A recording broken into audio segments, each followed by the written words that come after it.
भक्तों, जेठ मास की कृष्ण पक्ष की एकादशी को अपरा एकादशी के नाम से भी जाना जाता है। अपरा एकादशी को अचला एकादशी भी कहा जाता है। ये भक्तों भगवान विष्णु को अर्पित व्रत है। मान्यता है कि इस दिन जो कोई भी विधि विधान से भगवान विष्णु के इस व्रत का पाठ करते हैं, श्रोत करते हैं, उनको इसका फल इस जन्म में तो मिलता ही है, इसके साथ साथ मृत्यु के बाद में भी ऐसे लोगों को मोक्ष की प्राप्ति होती है और उन्हें भगवान विष्णु स्वर्ग में स्थान प्राप्त करवाते हैं। तो आइए अपरा एकादशी का पाठ करते हैं।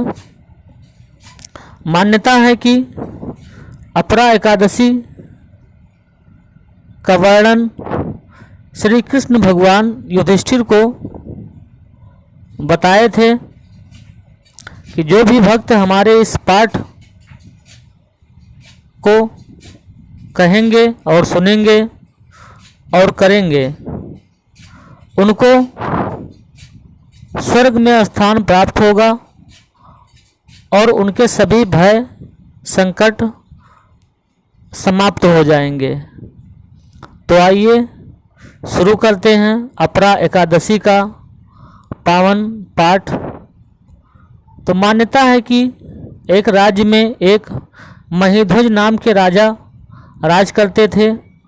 वह बहुत ही धर्मात्मा किस्म के व्यक्ति थे और सदा ही अपनी प्रजा का कल्याण करते थे और सोचते थे। वहीं उनका भाई वज्रध्वज उनसे ईर्ष्या करता था और एक दिन वज्रध्वज ने महीध्वज का वध कर दिया और राज्य में ही एक पीपल के पेड़ के नीचे वज्रध्वज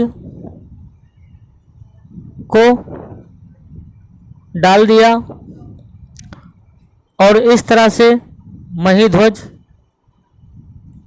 एक शैतान आत्मा में परिवर्तित हो गए और वहीं पीपल के पेड़ पर महीध्वज रहते थे। जो कोई भी उस रास्ते से आता जाता था, महीध्वज उनको पकड़ लेते थे। इसी तरह से एक दिन उसी रास्ते से एक तपस्वी जा रहे थे। तपस्वी को तो महीध्वज कुछ नहीं कर पाए, लेकिन तपस्वी ने देखा कि ये तो महीध्वज राजा की आत्मा है। ये राजा तो बहुत ही धर्मात्मा और दयालु थे। तो ये देखकर तपस्वी वहाँ रुके और अपनी शक्ति से महीध्वज को उस पेड़ से नीचे उतारा और पूरा वृत्तांत सुना।